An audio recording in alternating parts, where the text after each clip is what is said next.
Boa noite a todos, a graça e a paz de Cristo seja com todos. Vamos iniciar a nossa reunião nessa noite e neste momento de oração, de intercessão, os irmãos que tiverem algum pedido de oração para manifestar nesse instante, podem manifestá-lo e nós estaremos intercedendo. Há algum pedido de oração, irmãos? Sim, irmão?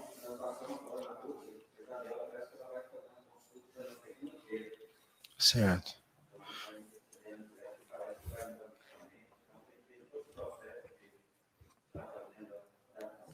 Certo.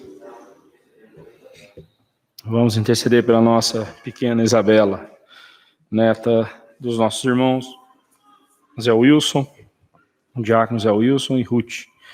Vamos orar pela nossa pequena. Peço orações, peço que os irmãos estejam orando também pelo meu sogro, pela nossa família, que Deus esteja abençoando-nos ali, fortalecendo-nos com a graça dele. Peço aos irmãos também que estejam orando por uma amiga muito querida, uma irmã muito querida, o nome dela é Natércia, uma irmã querida. Orem por ela, né? Por ela e pela sua família. Continuemos orando pelos nossos irmãos. A Nádia ontem me informou sobre Robson. Robson é esposo de uma colega nossa, que foi colega de Ibel, a Elza, que mora aqui em São José dos Campos, inclusive. O Robson, ele está internado com AVC. Oremos pelo Robson também. Mais algum pedido, irmãos? Pelas famílias da nossa igreja, né? Que Deus esteja fortalecendo cada uma nesse momento, fortalecendo cada uma para a glória dele. Oremos pelas famílias da nossa igreja. Mais algum pedido, irmãos?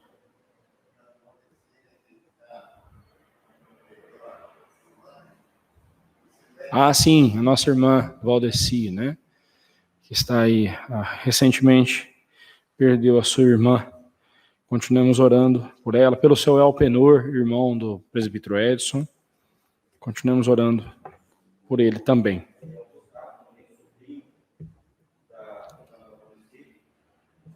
Sim.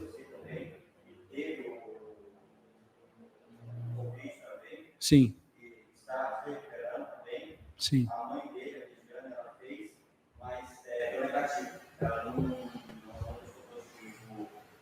Certo. Pelo Gustavo, sobrinho neto da nossa irmã Valdeci, né, que contraiu o Covid. Oremos pelo Gustavo também. Mais algum pedido, irmãos? Temos algum pedido? Não? Então vamos orar ao Senhor nesse instante. Vamos ter um momento em oração silenciosa. E depois de alguns instantes, peço à nossa irmã Silvia que dirija-nos essa palavra de oração, entregando a Deus esses pedidos.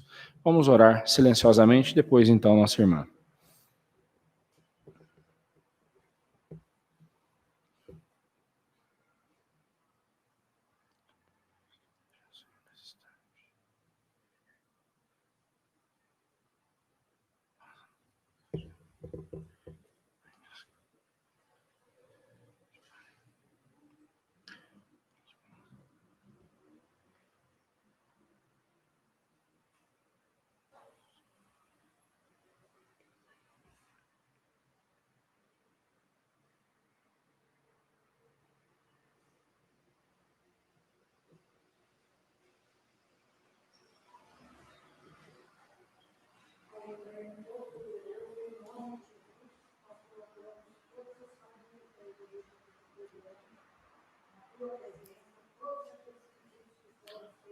Sim, Pai. Sim, Deus. Sim, Pai. Tenha misericórdia, Deus.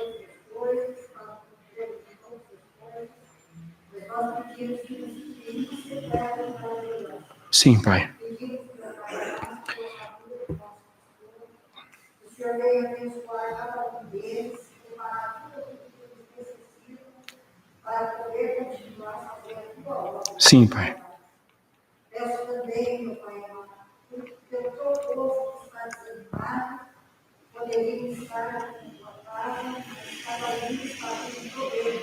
É verdade, Pai. Poder estar aqui no teu presença.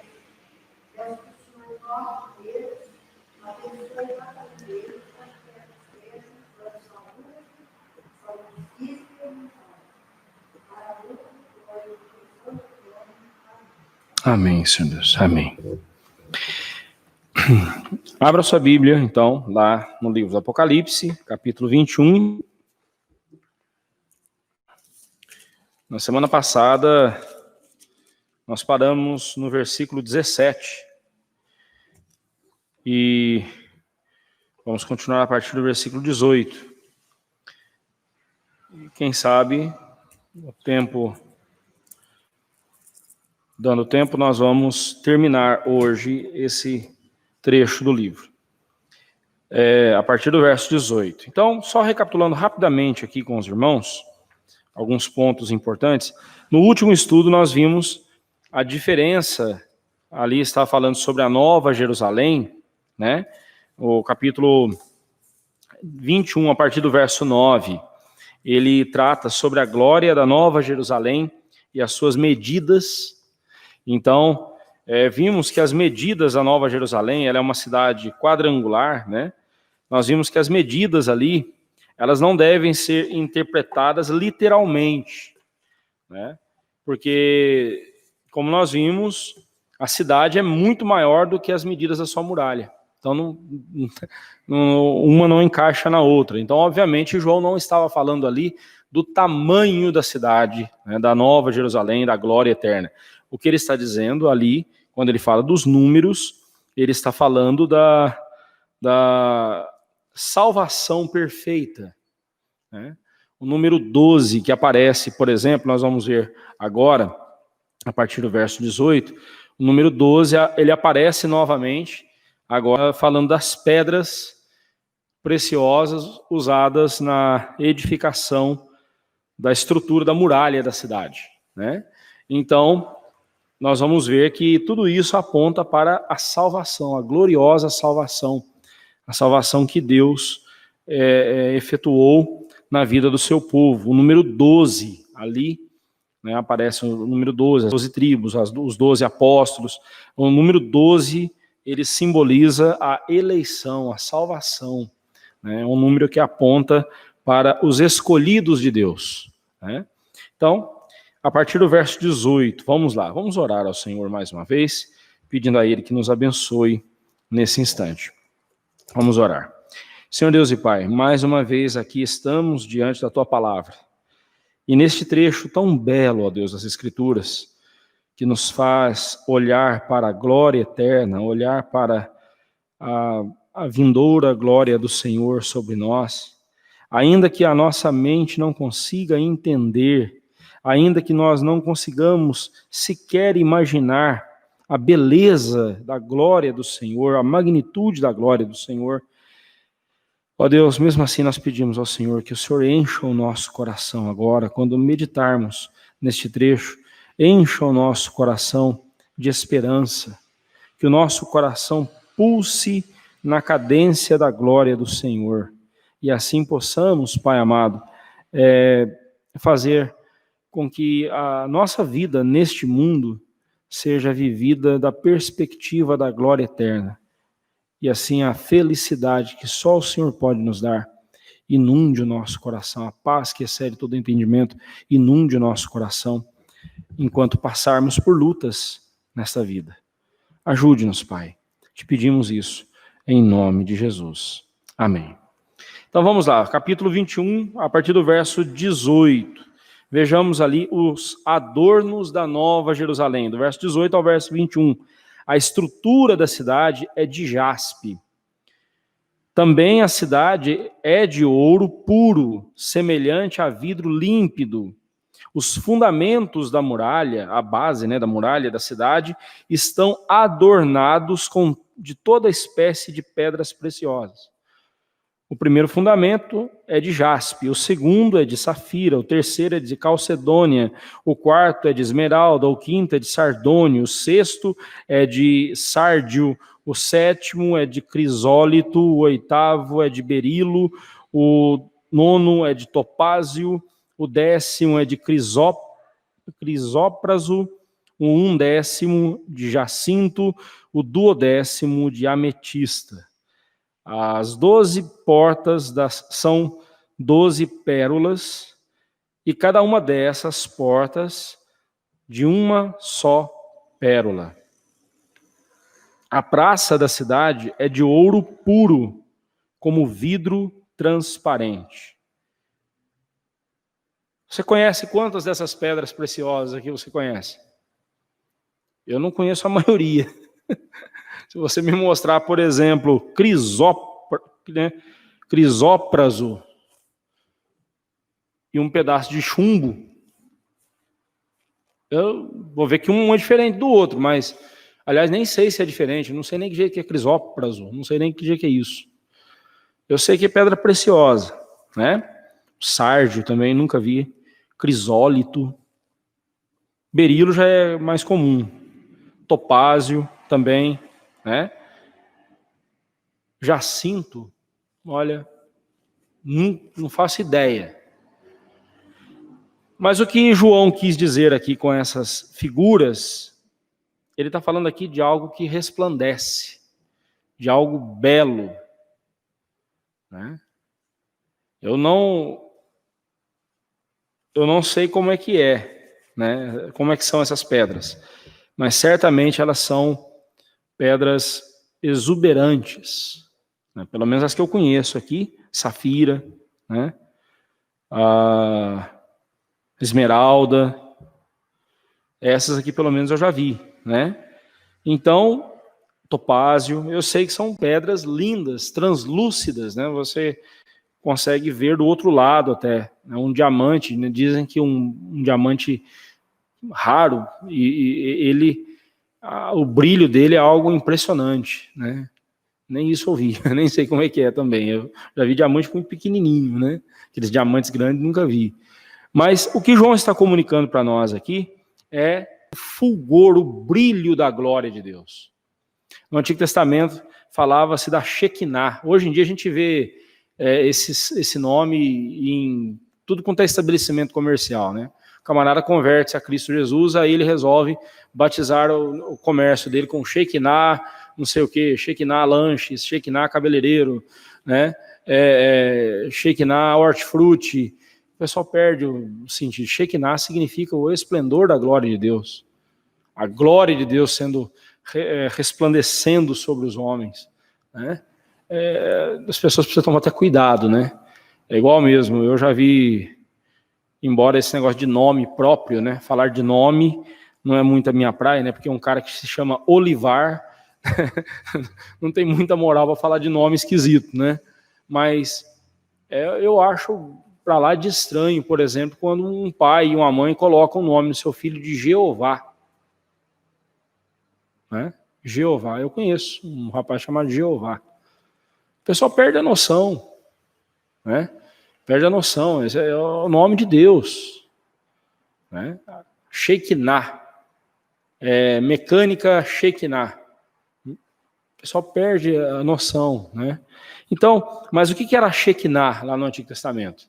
Era o brilho da glória de Deus. É aquilo que Moisés viu quando ele pediu para Deus: Senhor, eu quero ver a tua glória, então, já que o Senhor me perdoou, então, já que o Senhor perdoou o povo, já que o Senhor vai com a gente mesmo, então, por favor, me deixe ver a tua glória mais uma vez. Deus falou assim: não, você não vai ver minha glória, mas eu vou fazer o seguinte, eu vou colocar você na penha entre as pedras, de costas para mim, e quando eu passar, você só vai ver o clarão da minha glória. Você só vai ver o clarão, você não vai ver a minha glória, porque você não vai suportar. É isso, a Shekinah.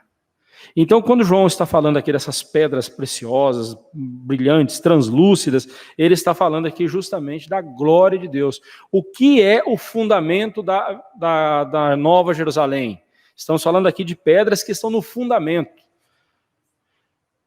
Quem de vocês aqui já construiu uma casa e na base dela, no fundamento dela, você colocou ou pedras de ouro, pepitas de ouro, pedras preciosas? Ninguém faria uma coisa dessa, né? A nossa irmã Bernadette, se ela for fazer lá a casa dela, ela vai deixar essas pedras para o final, para o acabamento, né, irmã? Mas olha só, no fundamento, na base da Nova Jerusalém, está a glória de Deus. A ideia não é... Eu vejo muitas vezes as pessoas falando assim, o que para nós aqui é caro, como ouro é algo valioso, lá na glória eterna não tem valor nenhum. Lá vai virar pavimento da calçada, né? A praça era de ouro puro, as ruas são de ouro, né? Aqui a gente anda em asfalto, lá a gente vai andar em ouro, né? Mas veja bem, as pessoas acham que isso é um desdém. Não, não é. A ideia é justamente o quê? A glória de Deus é a base de tudo lá na eternidade. A glória de Deus é o sustento, é o que sustenta toda a cidade celestial, a glória eterna. É a glória de Deus. E aí quando eu vejo algumas pessoas falando assim, mas lá no céu deve ser algum lugar monótono, não tem muita coisa para a gente fazer. Irmãos, lá no céu nós estaremos ocupados com nada menos do que a glória de Deus. E se a gente pensa que isso será algo monótono, é porque nós, literalmente, é porque nós não conhecemos a Deus. Ainda temos muito a conhecer. E quando estivermos lá e pudermos ver a glória de Deus, uma coisa que jamais passará pela nossa mente lá esse lugar é monótono. Ou vai chegar uma hora que vai ficar sem graça. Não. O que não vai faltar para nós lá é entusiasmo, é alegria.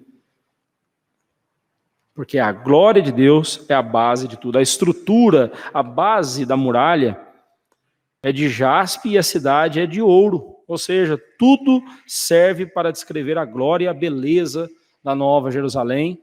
Mas essa beleza, como eu disse para você semana passada, é por causa da beleza de Deus, da glória de Deus.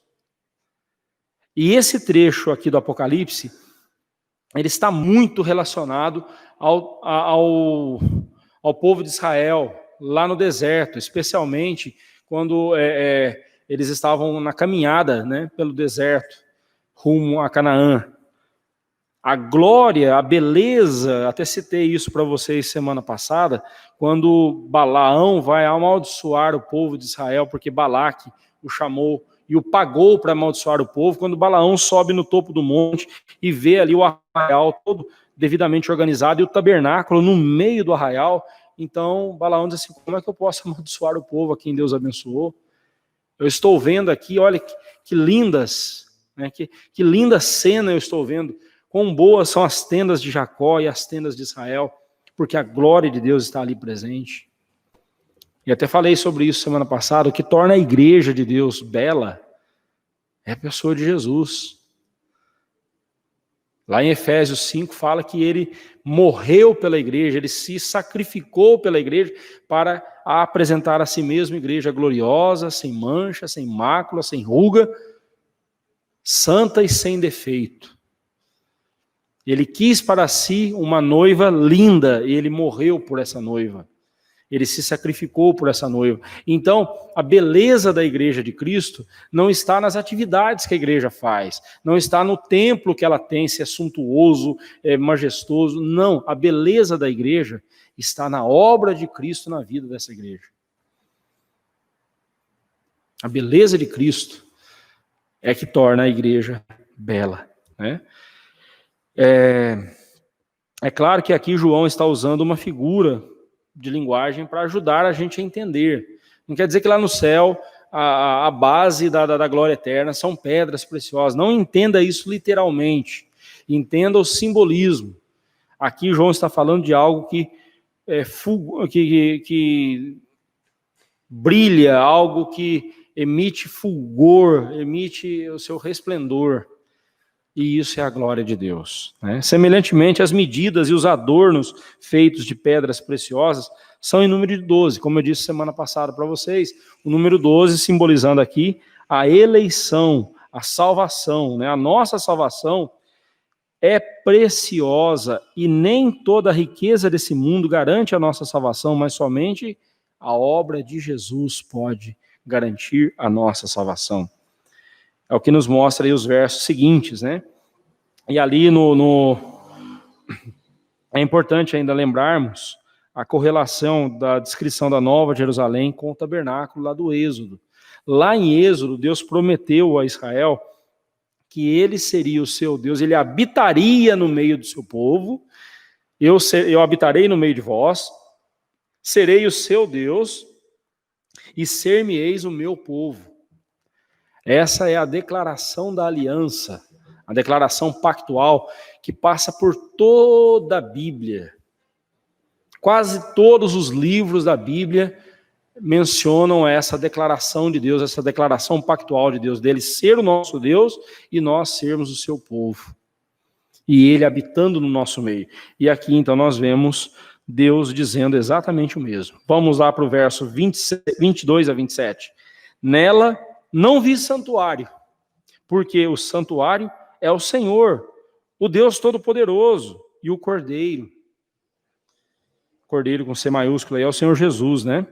A cidade não precisa nem do sol, nem da lua para lhe darem claridade, pois a glória de Deus a iluminou. Viu só? Viu só?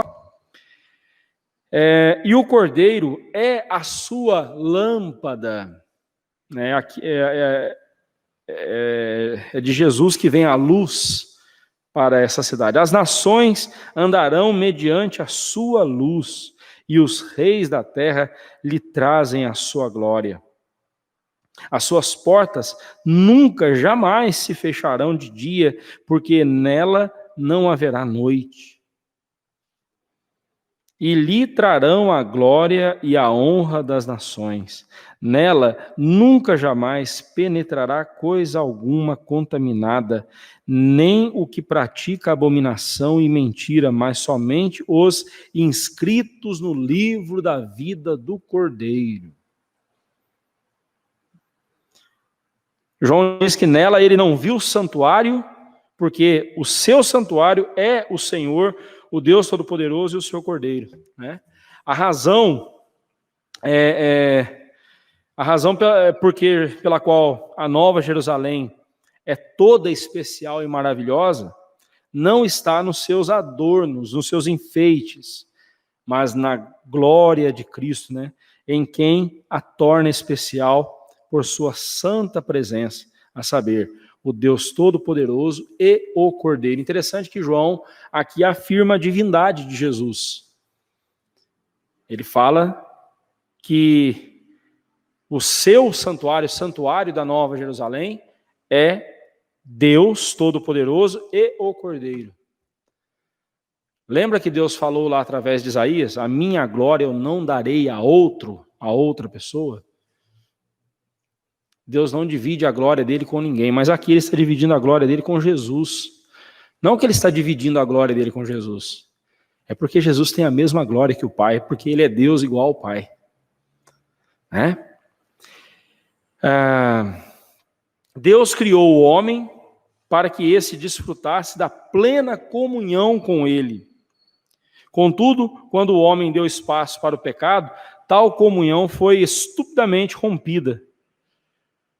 Em toda a Bíblia encontramos Deus buscando o homem novamente, proporcionando-lhe oportunidade de restabelecer esta comunhão.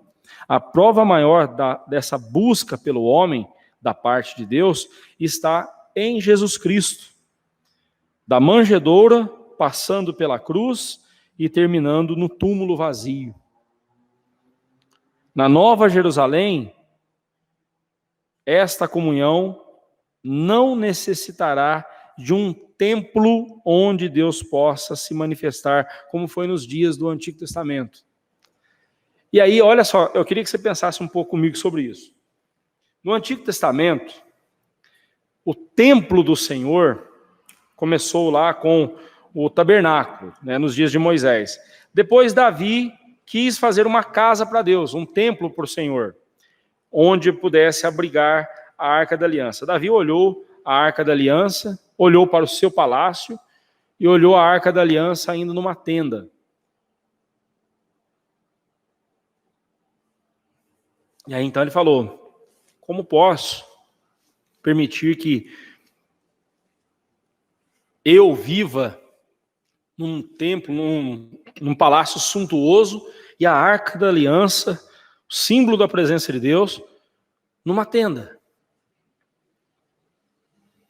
E aí então Davi disse para o profeta Natã que ia fazer o tabernáculo, e Natã disse assim: vai, Deus é contigo, faça mesmo.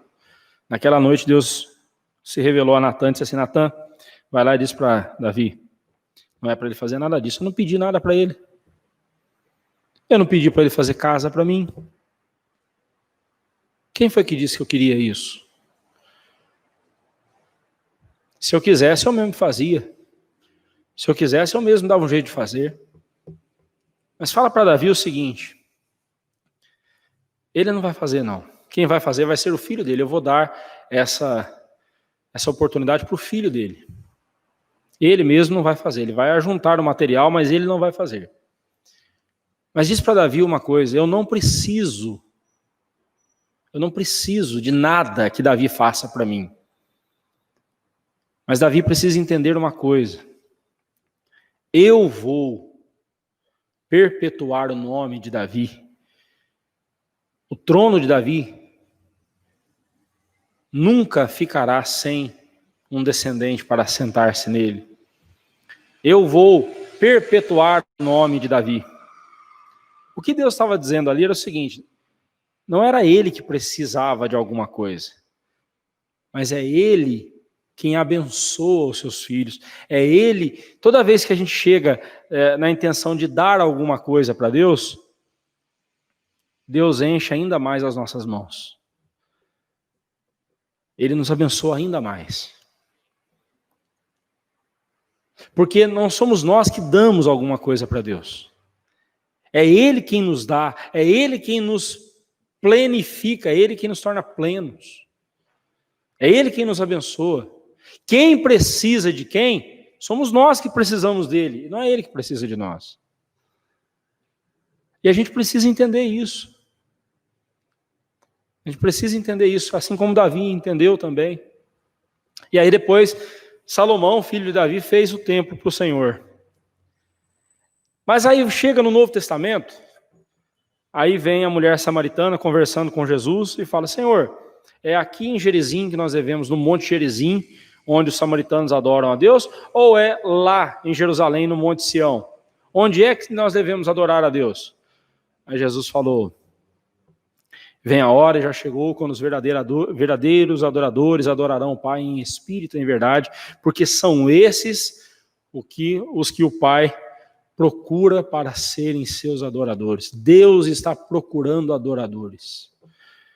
Não são os adoradores que acham Deus, é Deus quem encontra os adoradores. Novamente, outra lição para a gente aprender. Mas Deus vem, então, através de Jesus, e agora, no Novo Testamento, não há mais um templo, não há mais um lugar sagrado para adorar a Deus. O templo do Senhor agora não é mais um lugar físico, não é mais tijolo e alvenaria. O templo do Senhor agora, no Novo Testamento, é o quê? O nosso corpo. Não é só o nosso coração, não, né? A gente tem mania de achar que o nosso coração vale mais que o nosso corpo. Para começo de conversa, quando a Bíblia fala coração, ela não está falando desse músculo cardíaco. Ela está falando de todo o seu ser. Todo o seu ser. Paulo fala: rogo-vos, pois, irmãos, que apresenteis os vossos corpos por sacrifício vivo, santo e agradável a Deus, que é o vosso culto racional. Nós, como crentes, nós precisamos ser bons mordomos desse corpo que Deus nos deu, porque esse corpo é templo do Espírito Santo. Quando a gente se assenta à mesa para comer, a gente não tem que comer feito um condenado. Né? A gente tem que comedidamente. Podemos ter prazer na comida? Claro, sem problema algum. Mas nós não devemos encher a barriga até ficar ali estufado e ansiado. Né? Isso é gula, isso é pecado. Ou comer, como dizia a mamãe, né? Porcarias. Comer coisas que não fazem bem para o nosso corpo. Né? Logicamente, não vamos fazer disso uma religião. Olha, é pecado isso. Não. Mas veja bem, você tomar refrigerante uma vez ou outra, tudo bem, mas você tomar refrigerante todo dia, você já viu quanto de glicose que tem uma colher de Coca-Cola? Não estou dizendo nem um copo, uma colher de Coca-Cola. Mas a Coca-Cola geladinha é gostoso, né? É bom demais, ainda mais com um limãozinho ali, é bom demais. Não tem problema você tomar, mas todo dia. Todo dia. Né? Nós temos que cuidar do nosso corpo, dormindo a quantidade de horas necessárias. Né? Trabalhando a quantidade de horas corretas, fazendo exercício físico. A gente tem que cuidar do nosso corpo. Mas principalmente, como diz Paulo, não entregando os membros do nosso corpo para a imoralidade. Não entregar o nosso corpo para práticas pecaminosas. Por quê? Porque o templo do Senhor hoje é isso aqui. É o meu corpo, é o seu corpo. O Espírito Santo habita em nós. Nós somos santuário do Espírito Santo. Mas lá na glória eterna a coisa vai ser completamente diferente. Na glória eterna não vai ter templo. Na glória eterna nós não seremos mais templo do Espírito Santo. Na glória eterna o santuário é o Senhor Deus e o Cordeiro.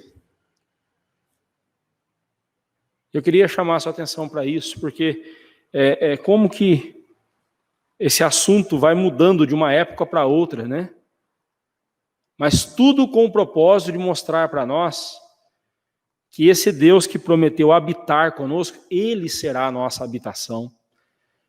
Eu queria que você pensasse na glória eterna, não como um lugar apenas, um lugar belo, glorioso. Eu queria que você, sempre que pensar nos céus, pensasse da seguinte forma: é a presença de Deus. O céu é a presença de Deus em sua glória, trazendo plena e eterna felicidade ao coração dos seus filhos e recebendo deles todo o louvor que lhe é devido. Isso é a glória eterna. Agora, eu posso até defini-la assim, mas eu não faço ideia de como ela será. Nem olhos viram, nem ouvidos ouviram, nem jamais penetrou em coração humano o que Deus tem preparado para aqueles que o amam. É disso que nós estamos falando aqui. Ele será o nosso santuário. Na Nova Jerusalém, essa comunhão não necessitará de um templo onde Deus possa se manifestar, porque Ele próprio será o santuário, manifestando-se em sua glória a todos nós lá. A cidade, continuando aí no versículo seguinte, a cidade não precisa nem do sol, nem da lua, nem... O que João está dizendo aqui é o seguinte: lá na glória eterna não haverá nada que comunique escuridão, sujeira, pecado. Aqui ele está dizendo, ele está descrevendo o pecado, ou a antítese do pecado. O pecado é trevas, o pecado é sujeira, o pecado é imundície. Lá na glória eterna, não vai haver nada disso. A glória de Deus clareará, iluminará. Cristo é a nossa lâmpada. Cristo será a nossa lâmpada, ou seja, a fonte da luz na glória eterna. Deus é o centro e tudo na Nova Jerusalém. A sua glória ilumina a cidade, dispensando qualquer outra fonte de luz. E o resultado disso será que as nações andarão mediante a sua luz, e os reis da terra lhe trazem louvor, lhe trazem a sua glória, quer dizer, e lhe trazem a sua glória. Os salvos de todas as partes do mundo estarão na presença de Jesus, e os poderosos e os reis da terra lhe renderão glória, a glória que lhe é devida. Porque ele é o rei dos reis. Ele é o rei que todos os outros reis devem adorar. As suas portas, João descreve, as suas portas nunca jamais se fecharão de dia, porque nela não haverá noite, e lhe trarão glória e honra das nações. Ou seja, na glória eterna o que não vai faltar é louvor a Jesus, louvor a Deus. Novamente, João recorre aqui a Isaías capítulo 60. Depois em casa você leia Isaías capítulo 60, e especialmente o versículo 11. Dá para a gente ler agora, né? Vamos lá? Isaías 60, versículo 11. Vamos lá. Isaías 60, 11. Quem achou pode ler.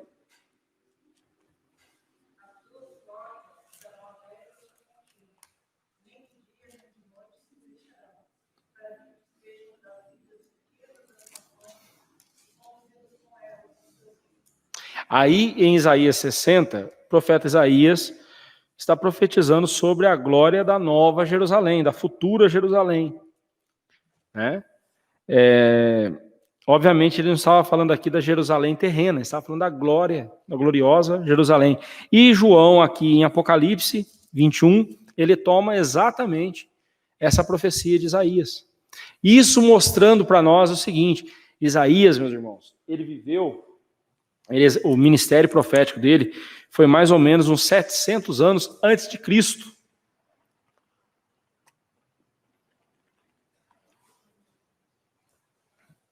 E aqui nós vemos Deus cumprindo a palavra que ele dissera por boca de Isaías. Ou seja, de Isaías até João temos mais ou menos uns 800 anos. De Isaías até Apocalipse, pelo menos uns 800 anos de história.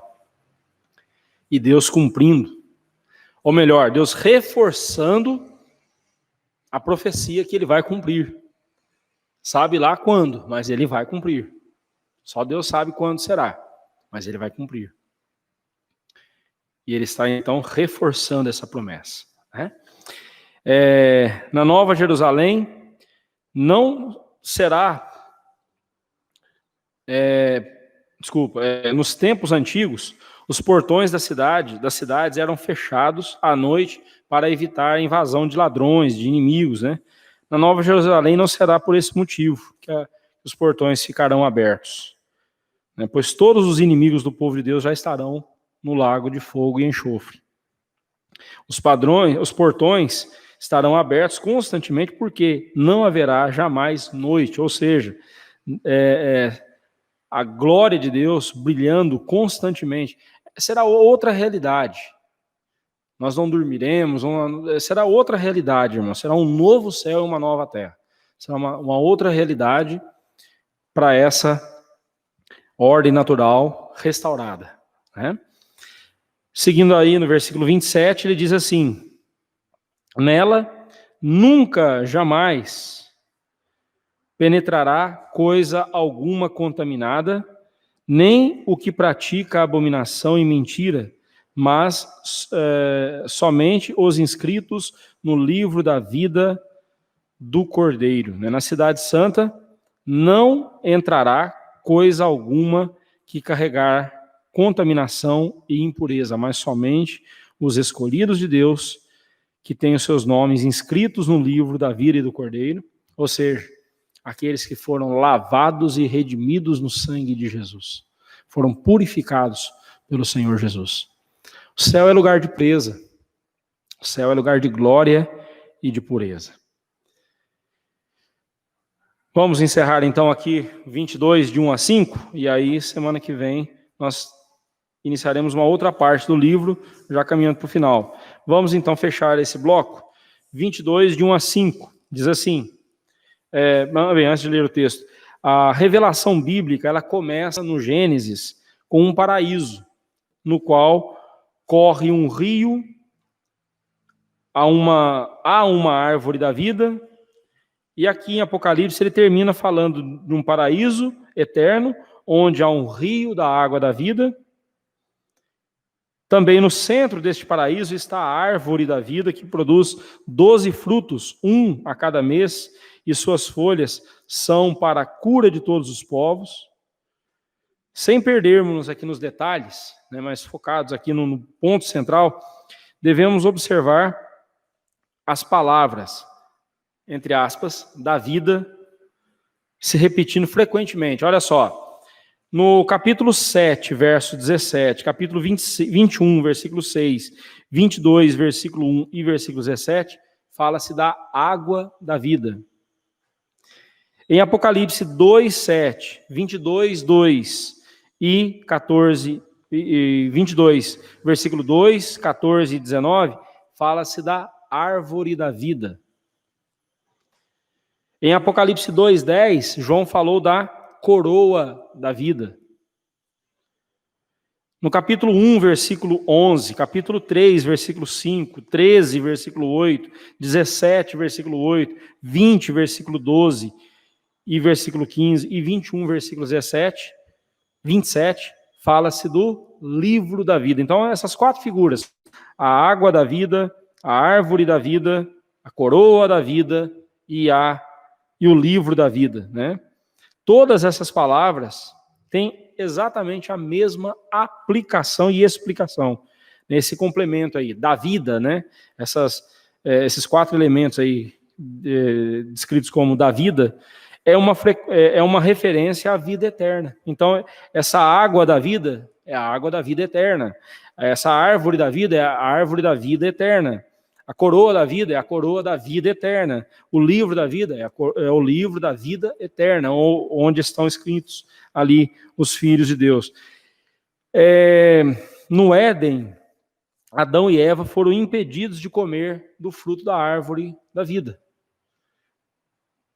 Antes deles pecarem, tudo leva a crer que eles não comeram do fruto da vida, porque se eles tivessem comido do fruto da árvore da vida, antes de comer do fruto da árvore do conhecimento do bem e do mal, eles estariam vivendo até hoje, ou sabe lá até quando, mas estariam vivendo e depois cometido pecado.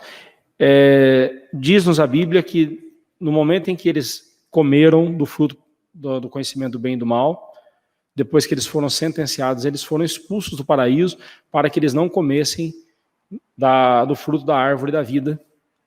E aí a gente acha que isso foi algo severo da parte de Deus, mas não. Até nisso, até na disciplina e na condenação que Deus dá ao pecador, nós vemos misericórdia. Já imaginou se Adão e Eva tivessem comido do fruto da vida, da árvore da vida, depois de terem comido do fruto do conhecimento do bem e do mal? Irmãos, a morte para o servo de Deus, ela é descanso. A morte para os filhos de Deus, ela é descanso das suas fadigas, como nós já vimos e voltaremos a ver agora no capítulo 22. É descanso. Imagine você sendo devorado por um câncer por toda a eternidade nessa vida aqui.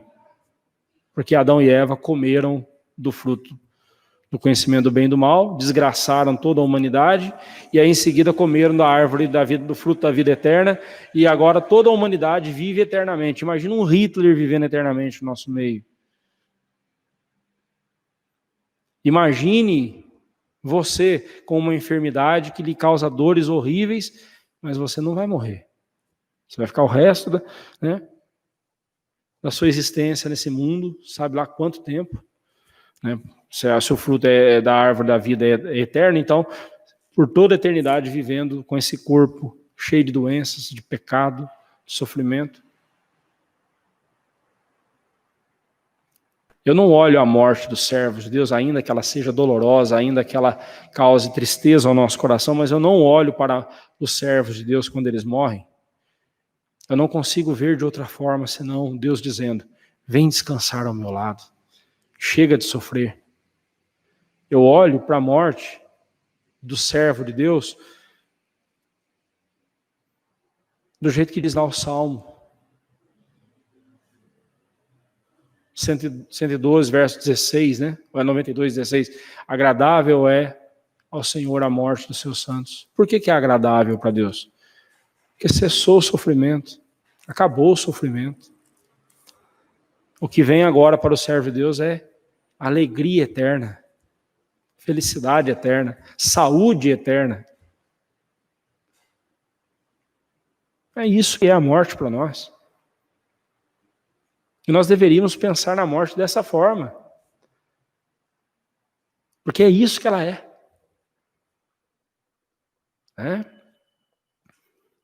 E nós não vamos ficar presos na morte. Haverá ressurreição. Semana que vem a gente vê isso. Bem, voltando aqui para a gente encerrar. Por meio do Cordeiro de Deus, essa comunhão foi restabelecida, né? A comunhão que o homem rompeu com Deus lá no paraíso, lá no Éden. Jesus Cristo veio e nos reconciliou com Deus. Entendamos uma coisa, irmãos. Não fomos nós que fizemos as pazes com Deus. Foi Deus que fez as pazes conosco. Foi Deus que veio ao nosso encontro. Foi Deus que se reconciliou conosco por meio de Jesus.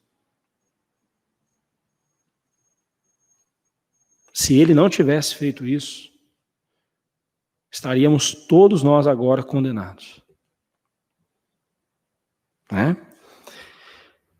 No Éden, ou melhor, por meio de Jesus Cristo, essa comunhão, então, ela foi restabelecida, e agora os pecadores podem se aproximar de Deus e receberem a vida eterna num novo estado de vida, a saber, livres do pecado e suas consequências.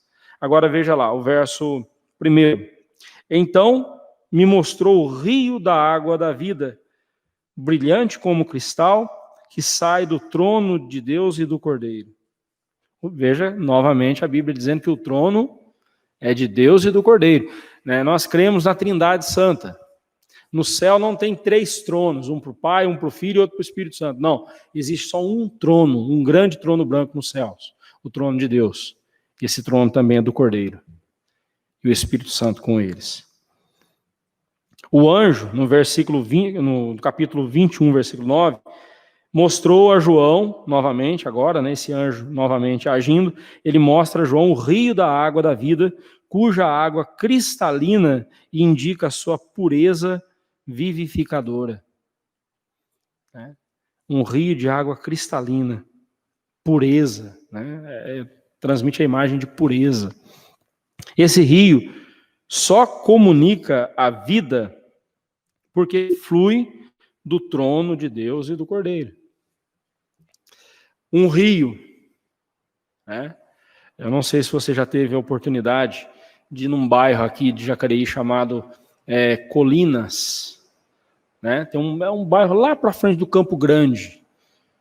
Para você subir uma morraria doida para você subir. O carro tem que ir de primeira. Mas quando você chega lá em cima, você tem uma visão tão bonita de Jacareí. Uma visão tão bonita, vale a pena.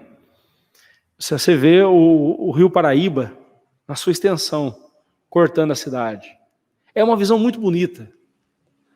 E especialmente se você pegar ainda no final de tarde, ainda com o sol se pondo, é digna de uma pintura, digna de uma fotografia para ficar arquivado. Lindo demais. Muito bonito. Mas o rio, ele comunica movimento, Eu, como gosto muito de pescar, quando eu estou ali e não estou pegando peixe nenhum para variar, não estou pegando nada, está ruim a pescaria, eu fico pensando. E uma das coisas que me passa à mente é: essas águas estou vendo só agora, mas nunca mais as verei. Porque elas vão descer, vão embora. Comunica constante movimento. E onde tem um rio, onde o rio ele corre, geralmente tem peixe ali. Por quê? Porque tem vida. Mas esse rio da água da vida que corre, né, do trono, sai do trono de Deus. É o trono de Deus, ou seja, a presença de Deus, né, empurrando e comunicando vida por onde passa.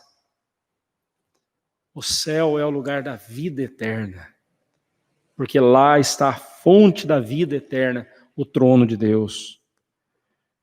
No meio, diz o versículo 2, no meio da sua praça, de uma e outra margem do rio, está a árvore da vida, que produz 12 frutos, dando o seu fruto de mês em mês, e as folhas da árvore são para a cura dos povos. Imagine agora uma árvore que sai de uma margem a outra do rio. Né? É uma árvore bem grande, né? A ideia é essa. Né? Geralmente são árvores grandes que atravessam, com seus galhos, atravessam o rio, fazem uma ponte. Né? E aqui João vê essa grande árvore ao lado do rio da vida, tem a árvore da vida que comunica a vida eterna. E ela produz 12 frutos, um fruto a cada mês do ano, ou seja, nunca vai faltar alimento para nós. Nunca vai faltar nada para a manutenção da vida. Lá na glória eterna não vai faltar vida para nós. A vida é eterna. A vida é eterna. Não quer dizer que tem uma árvore lá que a gente vai comer fruto dela, tal. Não, a ideia lembre do Gênesis.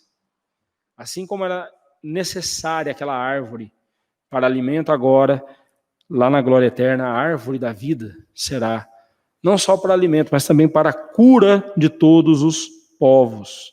Né?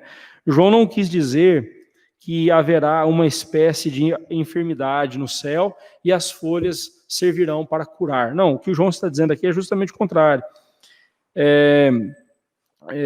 João aqui ele está mostrando para nós que no céu não vai existir nada que possa interromper ou atrapalhar ou impedir o fluxo dessa vida eterna.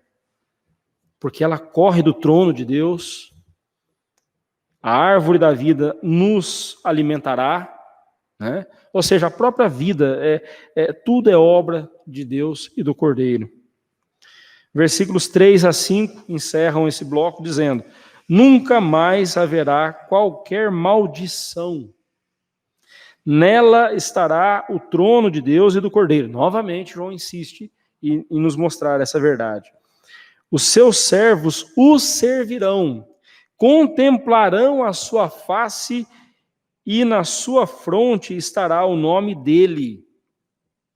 Então já não haverá noite, nem precisam eles de luz de candeia, nem da luz do sol, porque o Senhor Deus brilhará sobre eles e reinarão pelos séculos dos séculos. Praticamente, João está reafirmando tudo que ele já disse no capítulo 21. Ele está frisando, né? Ele não está sendo alguém sem assunto que fica repetindo o mesmo assunto. Não, essa repetição faz parte da didática de Deus, né? Repetindo para que fique inculcado na nossa mente essa verdade. E qual é a verdade que tem que ficar inculcada em nosso coração? O céu só é céu porque Cristo está lá. E é Cristo quem vai dar sentido ao céu. O céu pode ser e será o lugar mais lindo de todos os lugares que nós já estivemos um dia. Mas a beleza daquele lugar é por causa da glória de Cristo, é por causa da beleza de Deus em Cristo Jesus.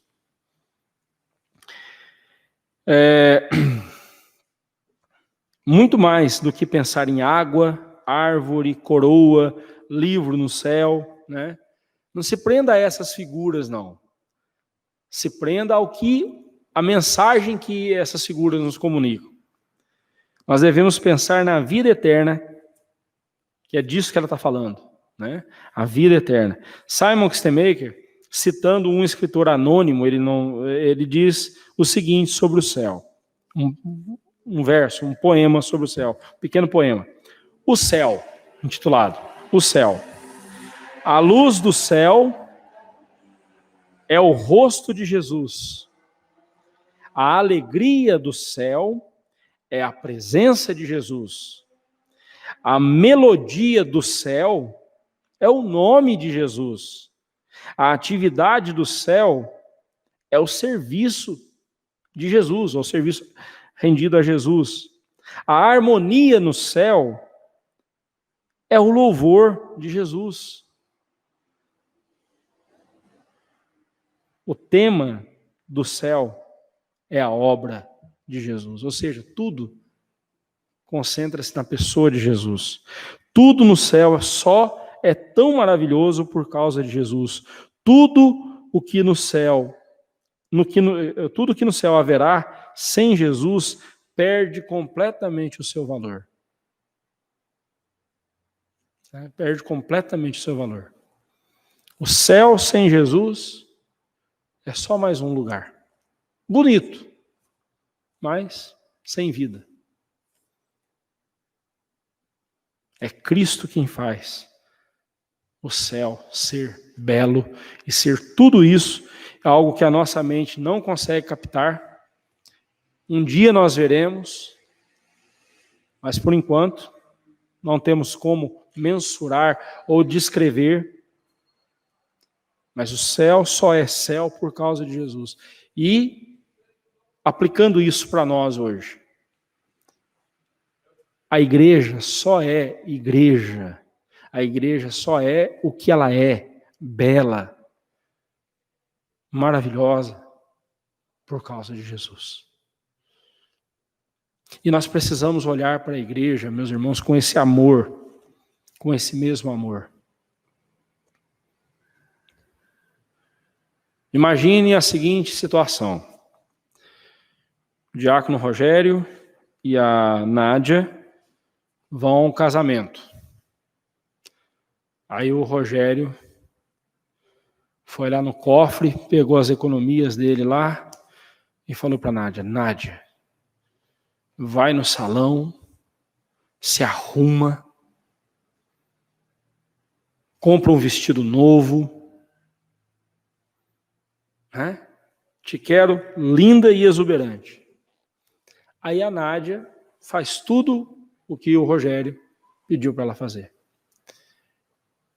E aí está lá o Rogério, entrando com a Nádia no salão, né? Ou lá no recinto do casamento, e ele todo garboso, todo orgulhoso da linda esposa dele. Mas aí vem as invejosas de plantão, ou os imbecis de plantão, e começam a criticar a esposa do Rogério. Começam a criticar o Rogério por ter gasto o dinheiro que ele gastou. Não é gasto, isso é investimento. Como que você se sentiria, Rogério? Muito triste. E bravo. E eu ficaria muito bravo. Indignado. Primeiro porque quem fez todo o sacrifício fui eu. E fiz isso por amor. Agora, se numa situação como essa, a gente fica indignado, você acha que o Senhor Jesus, ele vai levar tranquilamente, né, como diz a rapaziada, numa boa, os impropérios que nós falamos da igreja dele? Sabe quando a gente critica a igreja? Eu não estou falando aqui, irmãos, que a gente não deve fazer críticas. Não, eu estou falando aqui, se você ver alguma coisa errada sendo feita na igreja, você tem um dever como cristão de mostrar. Mas agora, o que é que diz que uma coisa é certa e que uma coisa é errada? É a Bíblia. Não é o seu gosto pessoal. Não é você chegar e dizer assim: ah, mas porque a igreja está dessa cor, eu não gosto, está errado. Não é gosto pessoal, irmão. Eu estou falando de você encontrar alguma coisa errada na igreja, Estou falando de comportamento errado. Então você tem o dever como cristão de corrigir o erro. Esteja ele em quem estiver, a começar em mim, como pastor. Se você ver eu fazendo alguma coisa errada, você tem o dever de me repreender, sim. Não, mas o senhor é pastor. Sim, eu sou pastor. Mas isso não quer dizer que eu tenho imunidade pastoral para fazer besteira. Não. Você tem que me corrigir, você deve me corrigir como cristão. Mas o problema nosso é que a gente critica a igreja. A igreja fria, a igreja esquisita, não sei o que. Irmãos, nós estamos falando da noiva, da esposa de Jesus. Se um marido aqui não aceitaria esse tipo de comentário a respeito de sua esposa, por quem ele fez, por quem ele entregou a sua vida, por quem ele se sacrificou, você acha que Jesus Cristo vai aceitar que nós façamos o que bem quisermos com a igreja dele? Me lembro aqui, encerrando, do pastor Paul Washer, ele falando sobre esse negócio de pastor, ele está falando para pastores, tá? Pastores que dizem assim, naquela igreja, não, mas aquela igreja não é minha responsabilidade, aquela igreja é a responsabilidade do outro pastor, aquele pastor lá que vai responder diante de Deus. Né? Eu respondo pela minha igreja aqui, pela igreja que eu pastorei. Eu não tenho que... é outra denominação, não tem nada a ver com a minha denominação, muito menos. Eu não mexo nem com o pessoal da minha denominação, por que eu vou mexer com o pessoal de outra denominação? Eles estão lá falando um monte de coisa erradas a respeito do evangelho, a respeito de Jesus, mas e daí? A responsabilidade é de cada pastor, não é minha responsabilidade. Paul Washer, ele faz o seguinte comentário. Imagine você a seguinte cena. Você chega no estacionamento do supermercado e encontra a sua esposa toda machucada, toda ferida, desmaiada ali no chão. Por quê? Porque alguns vândalos a atacaram. A hora que ela estava guardando as compras no carro, vieram alguns vândalos ali, bateram nela, espancaram ela e deixaram ela semi-morta no chão. E aí, enquanto você chega ali acudindo a sua esposa, chega um amigo seu e diz assim, olha, eu vi quando eles estavam fazendo isso com ela. Eu vi quando eles estavam batendo nela. Mas, como ela não era minha esposa, não era minha responsabilidade. A responsabilidade era sua. Aí o Paul Washer faz a seguinte pergunta. Como você reagiria a esse cidadão que falou isso para você, que viu a sua esposa sendo machucada e não fez nada para defendê-la? E ainda disse que era responsabilidade sua. Como você acha? Como você reagiria? Né? Obviamente, é uma pergunta retórica, todos nós sabemos a resposta. Né? Eu ficaria furioso com esse rapaz. Né? Ficaria muito bravo com ele e, sei lá, mais o que. Né? Justamente, você está sendo cúmplice. A ver como Cristo olha para a sua igreja. É assim que nós devemos olhar para a igreja de Cristo. Como santa, pura, sem mácula, perfeita, sem defeito. Por quê? Porque foi Cristo quem fez isso nela. No momento em que eu desdenho da igreja de Cristo, eu estou desdenhando da obra de Cristo. Que nós tenhamos amor por esta igreja, que é apenas um pálido reflexo do que será a nova Jerusalém nos céus. Que amemos essa igreja. Porque quem não ama essa igreja, não ama aquela que já está lá, com Cristo. Pense nisso. Algum comentário, irmãos? Alguma pergunta? Senão nós já vamos encerrar. Não? Então nos coloquemos em pé e vamos orar ao Senhor, encerrando então o nosso estudo nessa noite. Te agradecemos, ó Senhor Deus, pela obra maravilhosa que Cristo fez na cruz do Calvário por nós. Ali Ele honrou o Teu nome, ali Ele engrandeceu o Teu nome, Senhor, obedecendo ao Senhor. Mas ali Ele salvou-nos também. Ele derramou sobre nós a Sua graça e nos salvou. Ó Deus, ensine-nos cada vez mais a amar a igreja do Senhor como Cristo a ama. Ensina-nos, ó Deus, a olhar para a Tua igreja e ver nesta igreja a obra de Jesus. E o nosso coração se encher de profundo amor, gratidão e louvor a Cristo por esta igreja em que o Senhor nos colocou. E enquanto, ó Deus, estamos nessa igreja, prepare-nos para estar um dia com o Senhor na glória eterna. Assim nós te pedimos, Pai, e suplicamos em nome de Jesus. Amém, Senhor Deus. Deus abençoe, irmãos, e a todos que nos acompanharam pela internet. Deus abençoe cada um de vocês e a todos que estão aqui conosco também. Deus os abençoe ricamente.